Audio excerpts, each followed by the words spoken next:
Já, maður les margar skoðanagreinar, ekki síst á vísi.is. Ein ber fyrirsögnina hvað breyttist þann 5. febrúar 2026 og hverfist gervigreindar pælingar. Höfundur þeirra greinar hagfræðingur og sérfræðingur í hagnýtingu gervigreindar og hann einnig heimspekingur. Hann komin hér að rauðaborðinu, Þorsteinn Sigurlaugsson, vertu velkominn. Takk fyrir það. Þú hefur lengi látið þig gervigreindina, var það ekki satt? Jú, ég hef gert það sko. Ég byrjaði í rauninni að skoða hana þarna bara þegar að þetta fór allt á stað þarna. Byrjun árs 2023 sko. Og þegar að ChatGPT kemur á markaðinn og komið 100 milljón notendur bara fljótlega upp úr áramótum sko. Og ég fór að skoða þetta fyrst þá bara í tengslu við sko vinnu sem ég var að vinna þá sem að snerist það að þjálfa stjórnendur í fyrirtækjum í röklegri greiningu og skoða svona hvernig var þetta að nýta gervigreind til þess aðstoð við það sko. Hefurðu haft atvinnu af því? Ég var svona búin að vera dálítið mikið í því sko, svona í ráðgjöf í kringum það sko og vinna þá með aðferðafræði sem heitir röklegt umbótaferli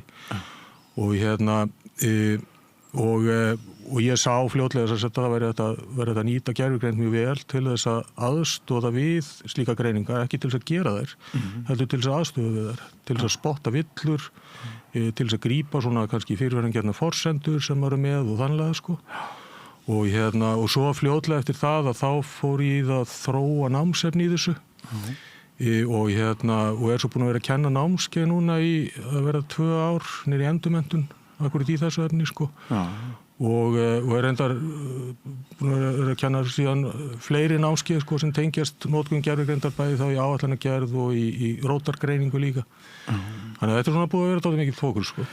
Ég var með rithöfund hér við rauðaborðið í síðustu viku sem var svolítið að gefa dystopíunni undir fótinn. Já. Hvort ertu jákvæður eða neikvæður gagnvart þessari? Ég eiginlega, þetta svona love hate relationship eiginlega sko. Ég sé gríðarlega tækifæri í þessu og gríðarlega kosti við að nota þetta en ég sé líka alveg óskaplega miklar hættur í þessu. Og þeir finnst mikilvægt að ræða hvort tveggja? Já, maður þarf að ræða hvort tveggja. Og ég held að sko svona sú notkun sem að sér mest sko, að fólk að nota þetta til þess að svara spurningum sínum og það eiginlega alltaf röngnotkun sko. Vegna þess að við getum í sjálfu sér ekki treyst í að gervigreind svari spurningum okkar endilega rétt sko. Og það einfaldlega bara vegna þess hvernig hún uppbyggð. Það eina sem hún gerir og hún spáir fyrir næsta orð í setningu út frá tölfræðilegu líkindum. Og vissulega geta þessi tölfræðilegu líkindi verið mjög sterk þannig að það getur verið mikla líkur á því að fá rétt orðið sko. En það ekkit endilega þannig. Þannig að þegar við notum hana þá þurfum við að vera með varkár í því sko hvernig við erum að nota hana og hvernig við líka sannreinum í rauninni þar sem að frá henni kemur sko. Hún frábær í hlutum eins og að flokka til dæmis, að analysera stór skjöl, draga saman meginpunta og eitthvað svoleiðis sko. En hún eins og sko, ef við ætlum að láta hann að svara spurningum okkar eitthvað sko, sem bara spyrja eitthvað orð sem ekki til í íslensku, þá hún alveg víst til þess að finna heimild fyrir því að orðið hafi einhvern tíma verið til sko, þó það hafi aldrei verið til sko. Þannig að þetta svona eitthvað sem við þurfum að vara okkur á sko.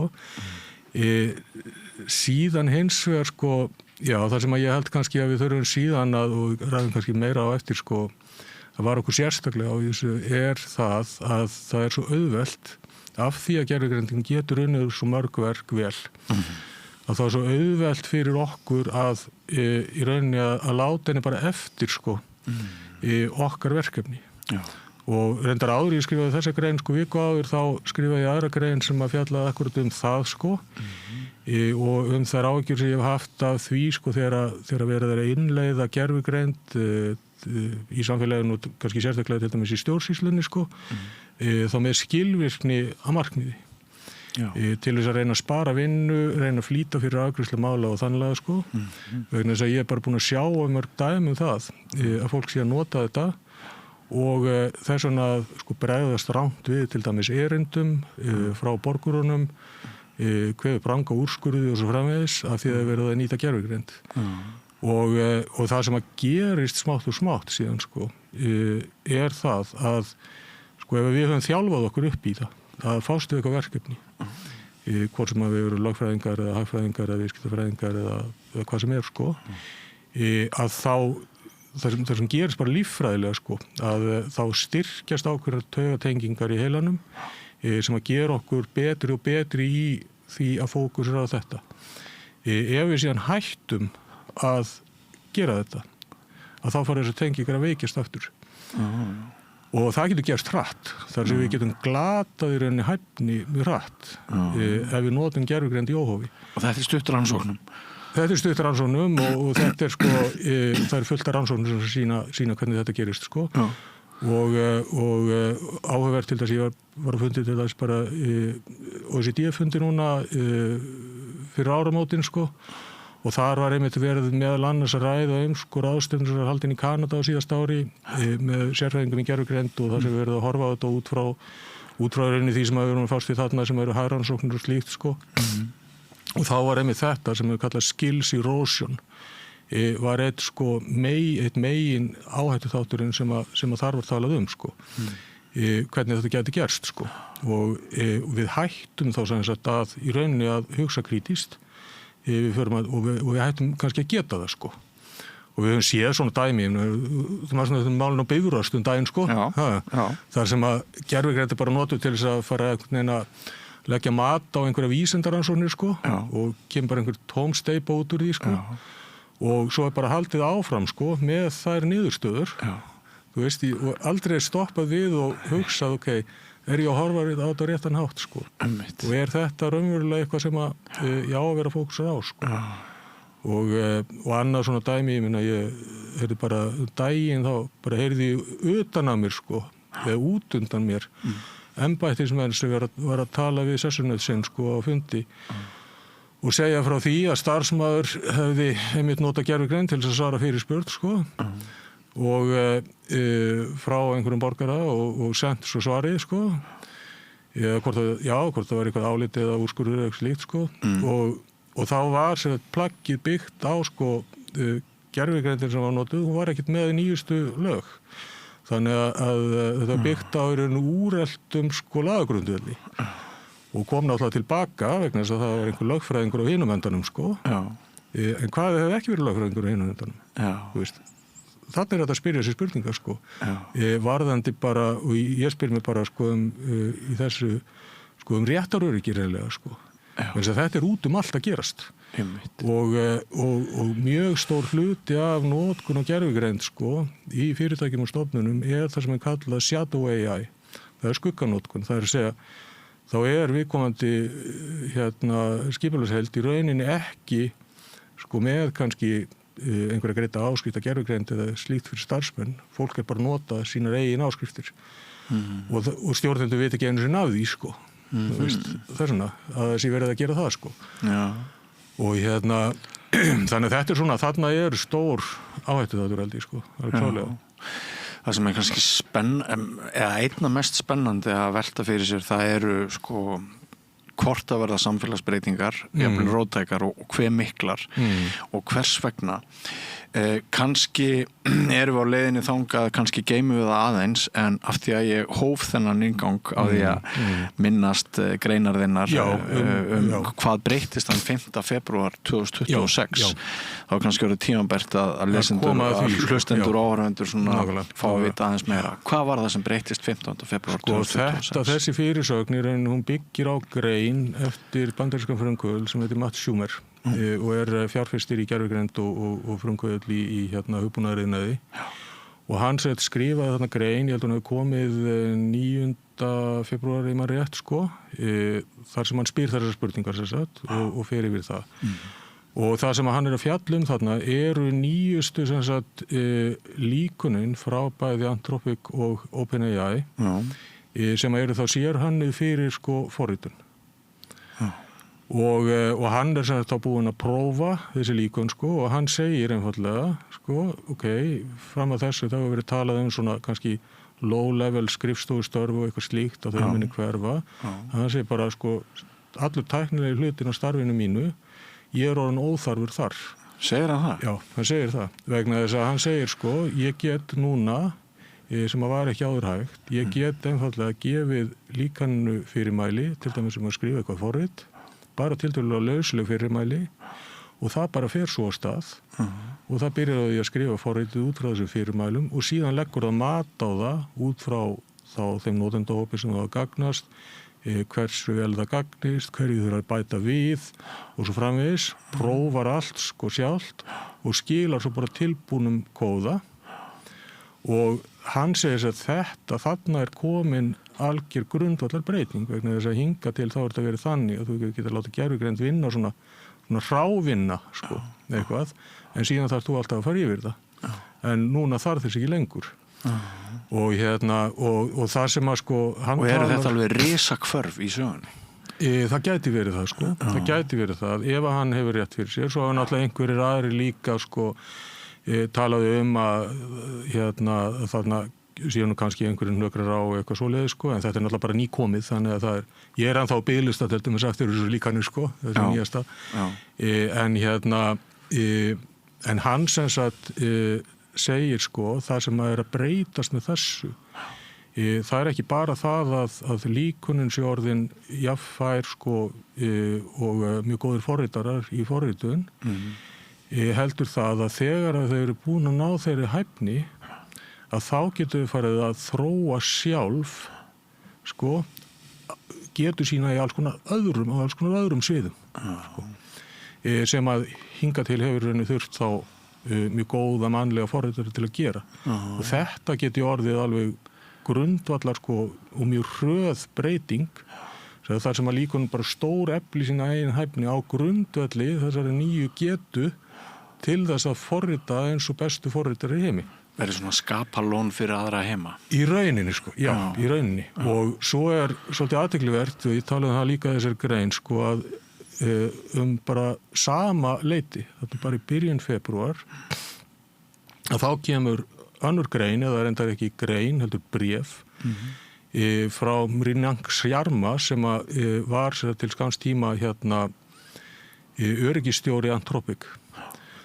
Þar sem að hann sendir bara, setur þetta á Twitter eða X og bara bréf þar sem að hann greinir frá því að hann sé hættur störfum, hann sé búin að missa trúna á því að það muni takast að tryggja öryggi gervigreindar vegna þess að einfallega peningalegu hagsmunir séu svo miklir. Hann sé fluttur heim til Englands og hann ætla að flytja upp í sveit og fyrir yrkja ljóð. Og þannig að þetta svona gefur okkur kannski svolítið svona, þú veist, þetta svona kemur þarna á sama tíma sko Þú veitnar í Schumer sem lýsir þessu sem veldisvaxandi vítahring. Já, veldisvaxandi vítahring í rauninni, það það sem hann talar sko. Já. Það það sem hann talar sko og núna sem sagt, og hann talar að þetta mun bara gerast á tiltölulega skömmum tíma sko, þetta bara gerast á mjög skömmum tíma í rauninni. Já. Og þannig að nú verður ég alltaf dálítið hrifinn á svona dystopíu sko, pælingum sko og ekki að dystopíu sé kannski endilega skemmtilega til þess að lifa í sko en svona að stilla henni upp já, mér finnst mjög mikilvægt í svona að vera sko, það þýðir ekkert að sópa þessu bara til hliðar og segja þetta verður ekkert sko, hún svaraði vitlaust eitthvað, þú veist, og þá getur hún ekkert gert, sko, þetta ekki svoleiðis, sko. Og sem að sumir svona farað þá áttina, sko. Já. En þetta náttúrulega komið inn í allt, þetta komið inn í öll tæki sem við notum og svo framvegis og inn í símana og ef þú googlar eitthvað þá farið fyrst upp núna orðið gervigreindarsvör og allt þetta þessu, sko. Og þetta að ná svona mjög góðum tökum á mjög mörgum viðfangsefnum og með þessu sem sagt, ef hún sko, ef gervigreindin fyrir að forrita sjálfa sig alveg að fullu, að þá náttúrulega getum við ímyndað sko skalan, hraðabreytinguna bara sem við erum að sjá þá sko, í þeirri þróun.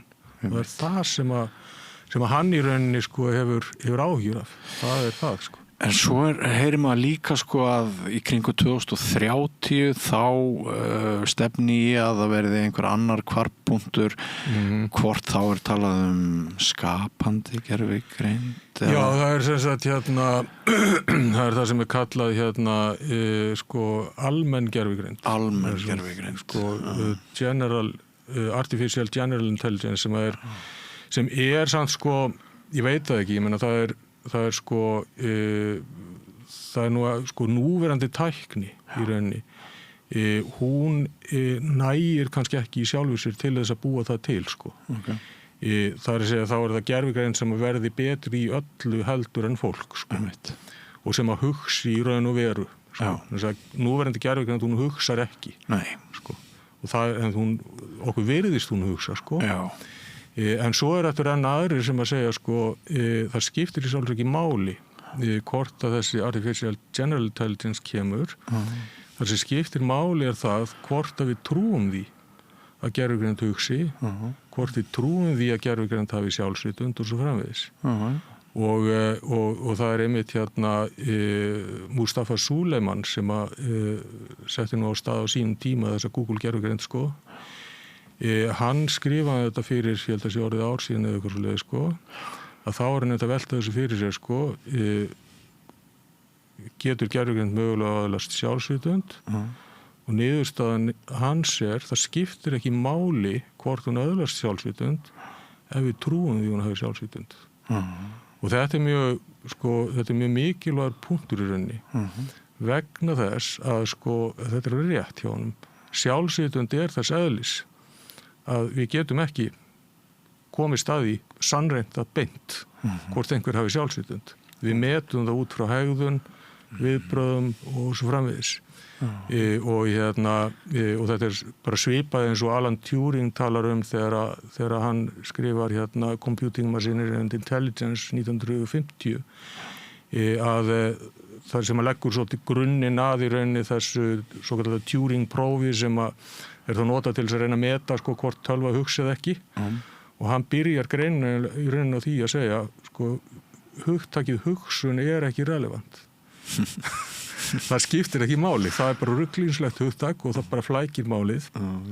Eina sem skiptir máli það hvort eitthvað virðist hugsa. Ef að tölvan virðist hugsa og við drögum þá ályktan að hann hugsi og það ekkert meira.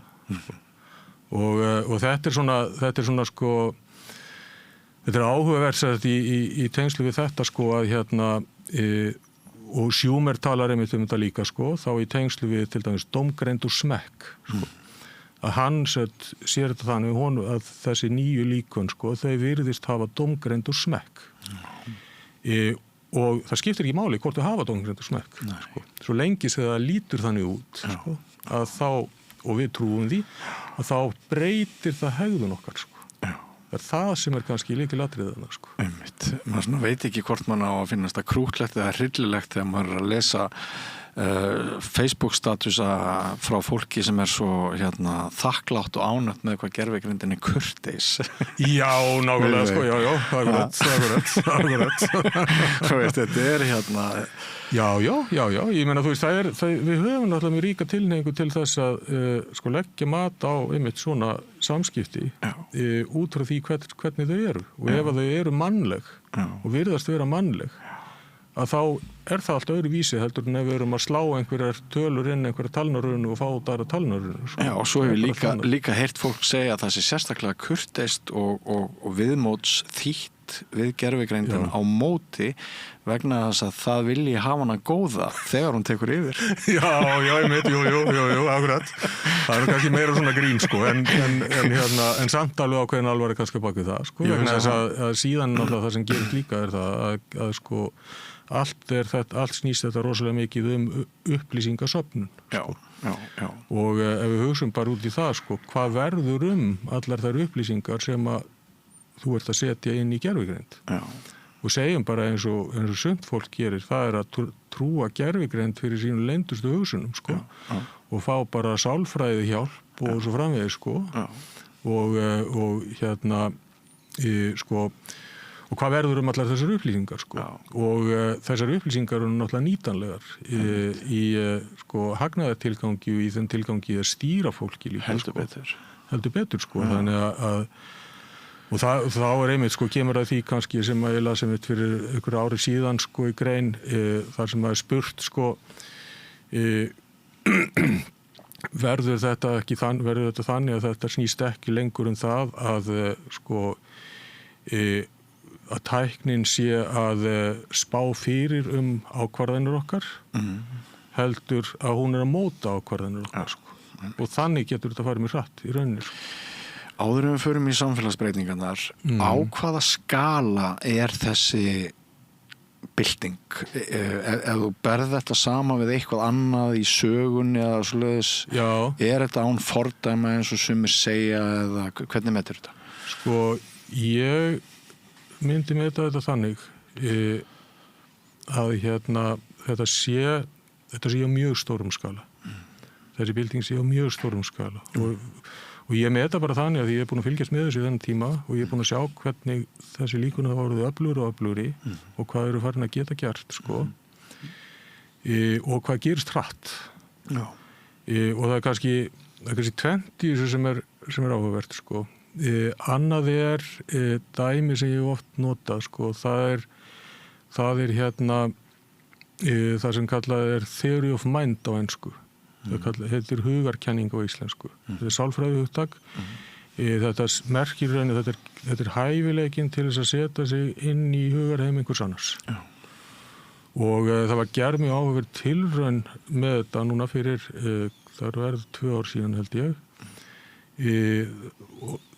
Prófessor við Stanford sem að gera þetta, Mikael Kosinski, og þá hann að prófa sér þessar mismunandi útgáfur að gervigreindarlíkönunum til þess að átta sig á því hvort að þau hafi þessa getu. Þetta í rauninni sko, og hann leggur fyrir bara með einfalt dæmi sko. Einhver maður sem að sér póka á eldhúsborði og í pókanum popcorn en það miði utan á pókanum og það stendur að sé súkkulaði. Og þá spurningin þess að hvað telur hann að sé í pókanum. Og fyrst ChatGPT 1 það svaraði alltaf popcorn. Það gat ekki þetta sko. Og næsta síðan þá var þetta svipað, svo þegar þriðja kemur, númer 3, þá það komið 40% rétt svar, súkkulaði. Og síðan í 4 þá komið í rauninni bara 95-99%. Og það sem áhugavert í þessu það að sko, eins og hann segir, það ekkert sem bendir til þess að neinn hafi forritað með einhverjum hætti þess að getu inn í líkanið. Það ekki einu sinni hægt að ímynda sér, segir hann, hvernig ætti að fara að því. Jafnvel þótt maður vildi gera það.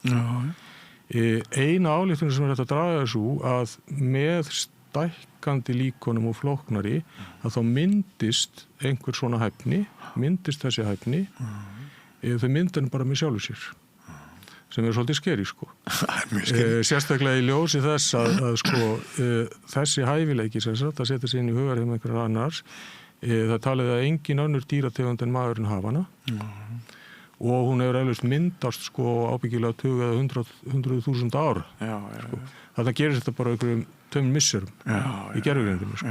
Þannig að þetta kannski ein svona vísbending. Til marks óskapnaðin sem gæti orðið. Sem gæti orðið í rauninni. Og stjórnleysið. Já, stjórnleysið sem gæti orðið ef að gervigreindin fer að, sko að því að þetta eru svona líkum, þetta svartur kassi, við vitum ekki í rauninni hvað að gerast inn í þeim. Við vitum bara þau hafa náð valdi á tungumálinu sko. Og Yuval Noah Harari talaði þetta reyndar fyrir 2 árum í grein í Economist þar sem hann segir sko gervigreindin hefur hakkað sig inn í stýrikerfi siðmenningarinnar sem tungumálið sko.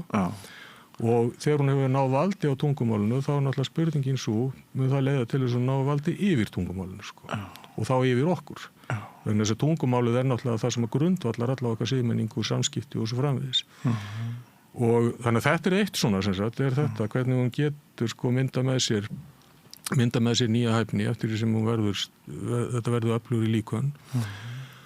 Og svo hitt kannski sem er áhugavert líka og það, ég var einmitt hitti fyrir sumar, þá var ég að kenna námskeið út í París og hjá ráðgjafafyrirtæki þar og ég var einmitt þarna einhverju hléun og þá var ég að spjalla við forstjóran og við vorum að tala gervigreind og ég var svona hvetjan til þess að vera að reyna að nýta gervigreind sko í þeirra störfum og þannig og við vorum svona að tala um þetta og hann þætti ekki mikið inn á þetta sko og og ég er svona aðeins að útskýra hvernig þetta virki, já það sem þetta gerir, þetta spár fyrir næsta orði í setningu sko og hann bara, já býtu, það er bara eitthvað átókurlít, ég meina þú veist, hvað máli skiptir það?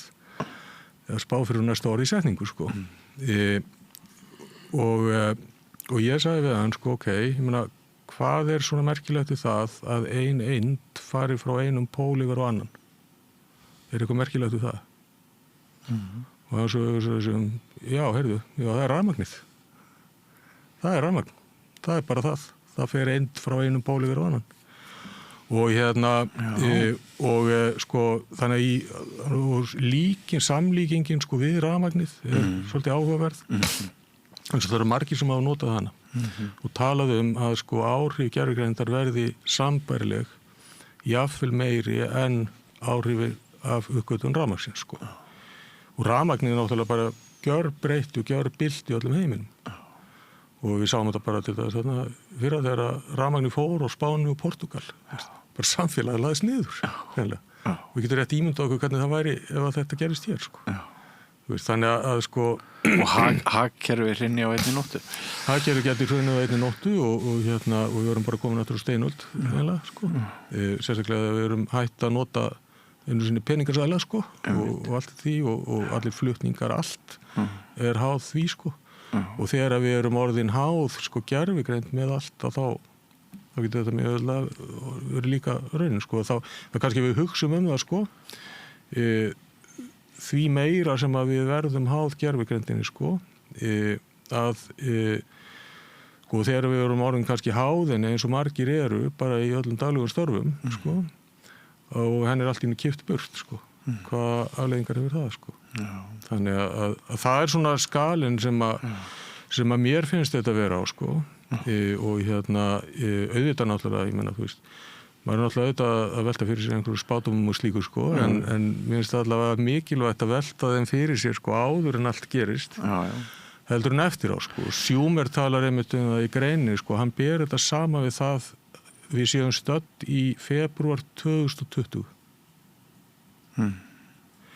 Í febrúar 2020, jú, við erum búin að heyra því að það sé einhver vírus að dreifa sér í Kína eða eitthvað og það sé eitthvað svolítið komið í klessu einhverstaðar í Kína. En við höldum bara áfram að fara í vinnuna og ferðast og svona og svo bara allt í einu bam, þú veist. Og það er svolítið það sem hann er að tala um í þessu samhengi. Hann er að segja sér að við erum að sjá núna aðdraðandan einhverju sem er að fara að gerast og svo getur það gerst bara allt í einu sko. Já. Mér langar að biðja þig að halda áfram að spá sem og þú byggir spáðína á röklegum ályktunum. Það veit svo skemmtilega tillikum við að segja að það er annar viðmælandi við rauðaborði í kvöld sem að ræðir áhrif gervigreindar til dæmis á hvar við kjósum að búa og hvort að tekkar inn í byggðamál og fleira og hann nefnir í því spjalli til dæmis stétt forritara, þú varst aðeins að koma inn á það áðan að mér skilst að bara forritunarnámið upp í háskóla hérna sé ákveðinni krísu sem stöður og maður getur þá bent á það sem svona snerti punkt samfélagsbreytingu sem er að verða en hinnar stóru vittir, hinnar miklu samfélagsbreytingar þú hefur líka velt því fyrir þér. Ég hef aldrei verið að velta því fyrir mér sko og en áhugavert á nefnir þetta með forritunarnámið sko vegna þess að ég veit alveg dæmi þess að fólk hafi sko hætt í forritunarnámi bara vegna þess að það horfir bara fram á það að sko öll junior forritunarstörf að þau verði meira muninu gervigreind sko og sjá bara ekki framtíð þessu sko eitthvað sem búið að vera í rauninu sko framtíð í alveg síðan það byrjaði sko. Já, og ég átti strák í framhaldsskóla á öðru ári í Versló og hans árgangur allur meir og minna að reyna að stokka spilinu upp á nýtt með liti til þess hvaða störðu ég að velja út frá þessu sem við erum að ræða. Út frá þessu sko og sonur minn til dæmis, hann byrjaði í háskólanum í forritun í tölvunarfræði og heimspeki. Og þegar hann var búinn að læra síðan sko stærðfræðifegin, grunninn í tölvunarfræðinni, þá bara ákvaðar að það ætlaði ekki að halda áfram þessu, það ætlaði að læra eitthvað að kóða, bara fókusur á heimspekin alveg. Einmitt. Vegna þess að það veri í rauninni miklu meiri framtíð í því.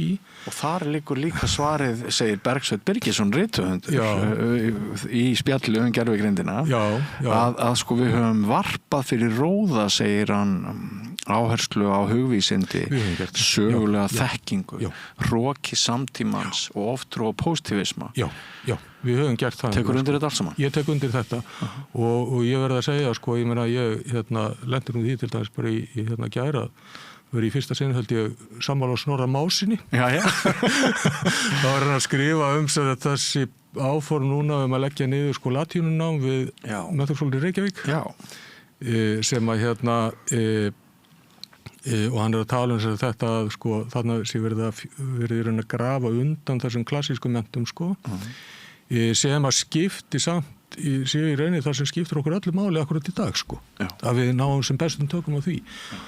Og og náttúrulega latína þetta þannig að, ég meina þetta náttúrulega ekki tungumál sem við tölum þetta dags, nema kannski við búum í Vatíkaninu sko, en þetta náttúrulega tungumál sem sko í rauninni móðir beint eða óbeint, mér og minn allra evrópsku tungumála sko, og og uppbyggt og gríðarlega röklegan hátt sko, og hefur löngum verið talið mjög gagnlegt til þess að hjálpa fólki að hugsa skýrt og þá grafið undan þessu sko. Og ég enda sjálfur sko áður bent á þetta til þessi greinum og viðtölum sko að áherslan á einmitt sko vísindanám og raungreinanám sem hefur verið svo sterk að hún sé kannski bara algjörlega misráðin sko. Við eigum í rauninni miklu frekar að fara í hináttina núna þegar við erum í þessari stöðu sko. Vegna þess að við þurfum og þá kannski að við komum að sko samfélagsbreytingum, við þurfum að fara að hugsa hlutina svo rosalega mikið upp á nýtt alla sko og ég veit ekki alveg í rauninni hvernig en ef við sjáum til dæmis fyrir okkur sko að ímyndum okkur bara þá sviðsmynd að sko gervigreind geti tekið við flest öllum störfum og sko og fengist við það sem við erum að gera og við getum þess vegna bara dregið mikið úr vinnu sko hvað ætlum við að fara að gera og hvaða áhrif hefur það á samfélagið hvaða áhrif hefur það á samfélagið ef að fólk á vinnumarkaði verður að stórum hluta ekki lengur á vinnumarkaði það þýðir þá að efnahagslegt vægi þessa hóps að það dvínar náttúrulega á sama tíma og við sjáum gríðarlega samþjöppun sko í eignarhaldi og fjárfestingum einmitt í tækninni þar sem að risafyrirtæki eru í rauninni sem að vinna á heimsvísu sko eru bara fá risafyrirtæki til dæmis sem að keyra alla þess að þróun og gervigreind í dag þetta er bara fá risafyrirtæki sko og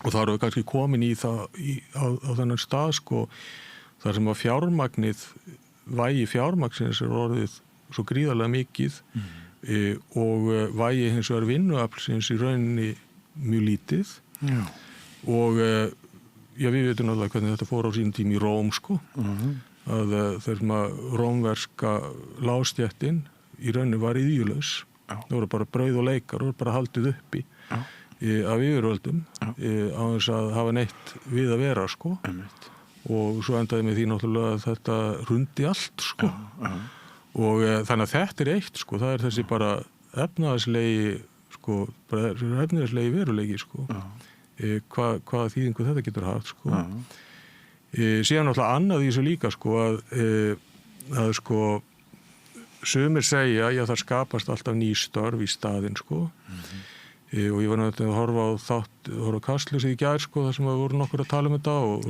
meðal annars Andri Snær Magnason sko.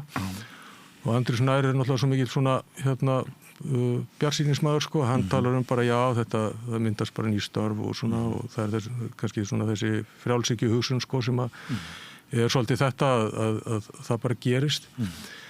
En sko ef við hugsun líka sko hversu mikið af störfum sem við erum að vinna í dag eru þar sem David Graeber kallaði bullshit jobs í bókinni sinni sem maður ber þann titil sko. Störf sem í rauninni tilgangslaus sko. Og hvernig við sko rekjumst lengra og lengra út á þá braut sko. Og hvað rekur okkur lengra og lengra út á þá braut sko. Hvað það í samfélaginu sem að gera það verkum að við getum ekki sætt okkur við það að vera aðgerðalaus. Hvað gerir það verkum sko. Og þannig ég svolítið verið að velta því fyrir mig líka sko. Þú veist, af hverju hvað drifkraftar eru það sem að liggja þarna á bakvið sko.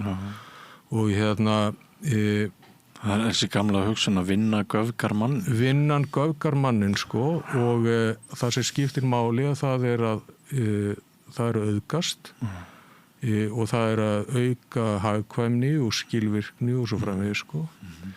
Og og síðan er náttúrulega sko hvað við segja, síðan er það sko þú veist, það er bara þessar grunnáherslur í samfélaginu sko. Við höfum vanist því að lifa í því við getum kallað frjálst markaðshagkerfi sko, eða blandað hagkerfi, markaðshagkerfi þar sem við höfum trú á því að það er frjáls markaður. Ef að öll framleiðsla meira og minna og svona, framleiðsla er komin í hendurnar á sko örfáum risum. Hvaða markaðshagkerfi er það? Það er engin markaður.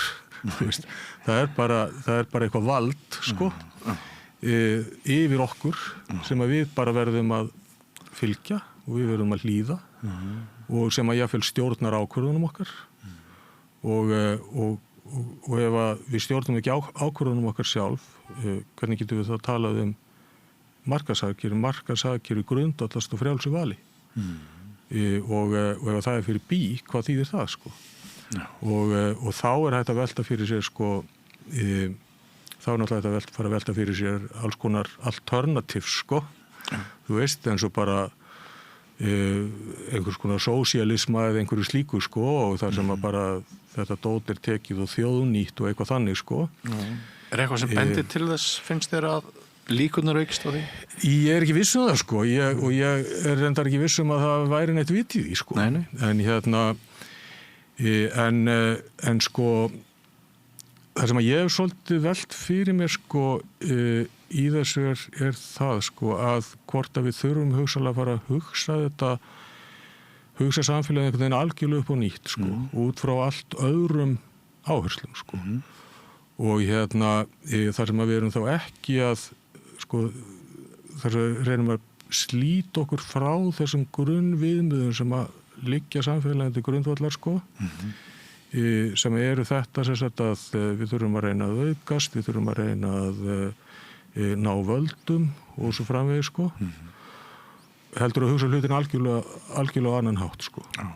Og og það er svona eitt sem hefur svolítið kveikt þessa hugsun hjá mér sko, það er ég var að lesa daginn bók eftir Rainer Maria Rilke, austurríska skáldið, sem hann skrifar eða eru bréf sem hann skrifar sem sagt, heitir bréf til ungs skálds og eru gefin út reyndar lengur setna en hann skrifaði þessi bréf byrjun bara 20. aldar 1903 til 1908 og þetta er ungu maður Frans Kappus héttan sem að leita til hann sko, er svona herskólastrákur og ljóðrætt og langar til þess að verða skáld og skrifar þessi fræga skáldi sko og svo gaf hann út löngu setna þessi bréf Rilke sko.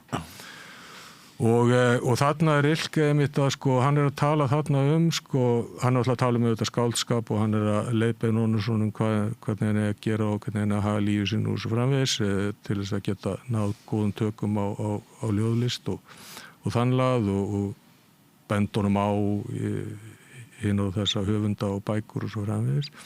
En síðan er líka mikið að tala um sko, samfélagsbreytingar sem að hann sér fyrir sér á þessum tíma sko. Og og meðal annars þá fjallar hann mikið í þessum bréfum sko sína framtíðarsýn á í rauninni hlutverk og tengsl kynjanna. Já. Sem er mjög áhugavert og ofboðslega róttækt í rauninni, hvernig hann horfir á þetta. Já.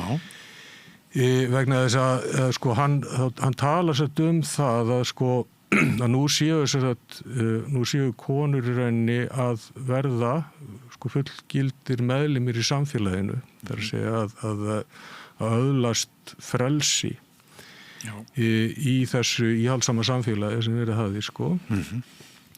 Og hann sér fyrir sér þróun sem að verði í rauninni þannig að sko í krafti sem sagt, og í krafti þá bara í rauninni eins og lýsir í þessu líffræðilega munar og slíks og eiginleika sem að konur hafi, sem að karlmenn hafi ekki úr svo framvegis, að þá muni samfélagið umbreytast og gildin í samfélaginu muni umbreytast. Og svolítið áhugavert hvernig það lýsir þess vegna sem hann talar sko í byrjun, að þá verður þetta þannig að þá muni konur sko ganga inn í hlutverk karlmanna og taka upp lesti þeirra líka sko og einhvern veginn sko koma sér inn í þetta hlutverk, en síðan sem sagt að þegar það verður búin að frelsa sig frá þessu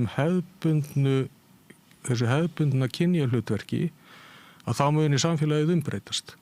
Og þá muni tengsl milli fólks umbreytast, og hann talar sérstaklega, það mjög áhugavert sko, þar sem hann talar sem sagt í lokin í þessum kafla sko, hann talar sem sagt ástin verður ekki lengur milli karls og konu, heldur milli tveggja einstaklinga.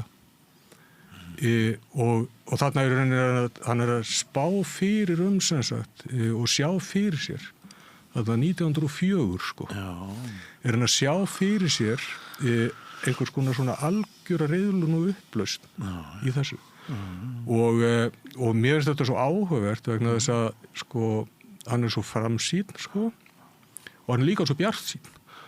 Og hann horfir á einhvern veginn sko, hann sér fyrir sér samfélagið eins og hann þekkir, það muni gjörsamlega byltast. Og hann veit í rauninni ekkit almennilega hvar það endar. Nei. En hann bara svo ánægður með að það muni gerast sko. Já, þú veist. Og þessi uppstokkun yrði honum ekkit á móti skapi. Og yrði honum ekki á móti skapi, þvert á móti sko. Og þetta er svolítið kannski svolítið þessi hugsun sko, þessa aldamóta fólks sko. Þú veist sem að koma sko, það er innbyltingin í fullum gangi og svona, og fólk að sjá alls konar möguleika og rauninni bara fagna breytingunum sko. Og þetta eiginlega sko, og mér er þetta svo áhugavert vegna þess líka sko, og svo fyrir ég að velta fyrir mér í kjölfarið að lesa þetta sko, fyrir ég að velta fyrir mér sko feminisma bara. Og kannski sko, og líka sko muninum á kannski þessum svona liberal feminisma sem maður hefur nú aðhylst og þú og örugglega meir og minn allir sko. Þú svona sem að er í rauninni þessi réttindi sko, jafnrétti kynjana og allt það og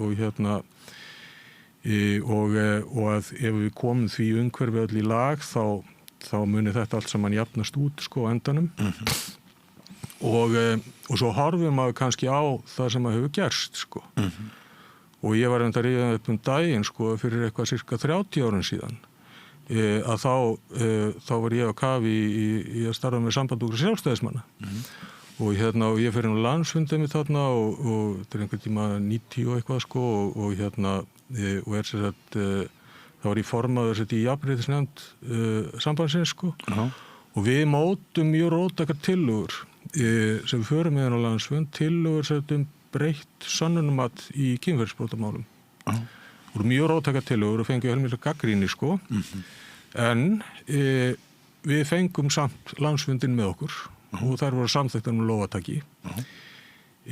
Og núna horfum maður á, sko, nú horfum maður tilbaka og bara daginn að þá svo í viðtal við Drífu Snædal, talskonu Stígamóta, og hún að tala sko, einmitt akkurat þetta, hún að tala það, eingöngu 10% svona mála þau aðeins til lögreglu. Og hún eiginlega sko nánast, þetta nánast, ég las þetta nánast eins og alveg uppgjöf sko, þegar hún fer að tala að já, réttarkerfið ekki að virka sko, við þurfum bara að reyna að koma einhverju sáttameðferð og eitthvað svona sko, þú veist, og þá hugsa ég tilbaka sko, þú veist, fyrir 30 árum íhaldssamasti flokkur landsins að leggja til sko róttækar breytingar í þessum málum, þú veist, og svo núna 30 ára setna og þá það sko þau sem að berjast gegn þessu ofbeldi einhvern veginn áspun gefast upp og svo segir fólk það ekkert bakslag sko, þú veist en auðvitað það sko. Og á sama tíma og kannski réttlætingin fyrir því að halda því fram að sé ekki bakslag þá svo að sko, nú eru konur komnar í valdastöður, konar forseti og forsætisráðherra og framvegis og ráðherrar og allt þetta og sko en samt sem áður sko fátæksskúringakona sem býr í Breiðholtinu, hún þarf ekki að labba heim til sín á kvöldin, þú veist, af ótta við þessu ógn sem að stafar af karlmönnum, sko, þú veist.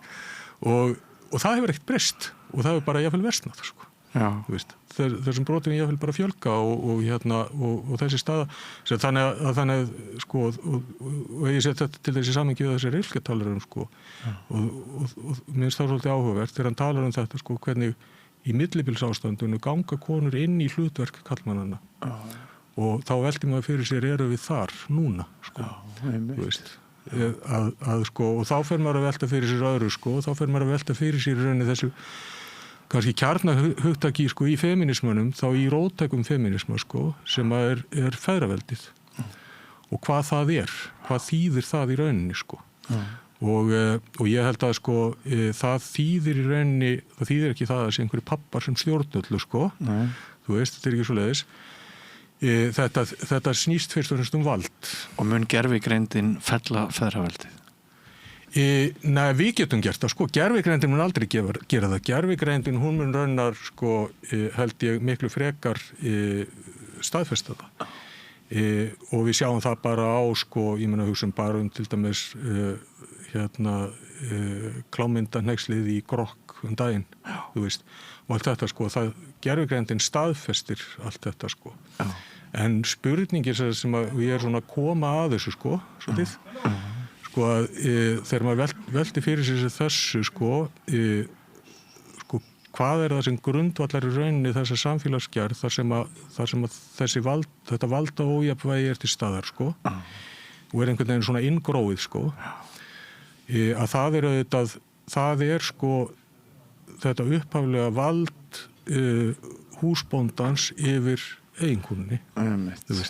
Það er vald karlmannsins yfir konunni sem að grundvallast á líkamlegum yfirburðum og svo mótar þetta alla þessar hlutverkarskiptingu sko. Og við erum einhvern veginn ennþá alveg sama hvað við göngum langt í því að reyna að breyta lögum og reyna að tryggja jafnrétt og svo framvegis þá er þetta ójafnvægi alltaf til staðar og til þess að það breytist þá þarf í rauninni þessa róttæku breytingu sem að Rilke talar sko, þar sem að einhvern veginn þessi hlutverk, ég veit ekkert nákvæmlega hvernig hún ætti að gerast sko, en þú veist þar sem að þessi hlutverk einhvern veginn gjörbreytast og það er þessi umbylting sko og þar sem að við horfum þá á samfélag sem að grundvallast á allt orðum viðmiðum á sko sem við getum kallað, ég meina, kannski einhver eðlishyggju pæling eða eitthvað þannig að kalla þau kvenleg sko, en við getum alveg að nota það orð kannski sko. Viðmið sem að snúast sko þá umhyggju, samkennd og svo framvegis sko. Þú veist, þar sem að þetta er ekki þessi stöðuga sko barátta peninga og völd og svo framvegis sko, heldur allt öðru vísi samfélag og ég held svolítið sko að ef að við endum á þeim stað og gervigreind séum búin að taka við kannski þessum hefðbundnu hlutverkum okkar svolítið mikið eins og á vinnumarkaðnum og þannig að þá sé þetta í rauninni sko kannski leiðin sem við getum séð fram á við fyrir mannkynið sko og að það sé í rauninni bara sko þessi komin tími á sko á það við horfum á samfélagið miklu róttækari gleraugum heldur en gert sko. Þannig að í rauninni niðurstaða mín sko allavega í bili og þetta er náttúrulega auðvitað hálfköruð hugsun og maður er bara rétt að byrja því meiri dýnamík í henni af því en allavega er niðurstaða mín á þessum tímapunkti er svo að ég kallaði mig stoltur afgafeminista og hef það frá Rilke sko í rauninni Þorsteinn, heillandi og skemmtilegt og fræðandi að spjalla við þig. Kæra þakkir fyrir komuna. Við munum halda áfram að velta þessum hlutum fyrir okkur og veitir ekki af. Endilega. Takk kærlega. Og kæra þakkir til ykkar, kæru hlustendur og áhorfendur fyrir að hafa fylgt okkur í kvöld. Við minnum á að það er hægt að styrkja okkur með að fara inn á vefslóðana samstöðin.is og hakka þar við áskrift. Við sjáumst aftur annað kvöld. Verið sæl. Segðu það á Samstöðinni. Samstöðin er í eigu hlustenda, áhorfenda og lesenda. Sláist í hópinn og gerist áskrifendur.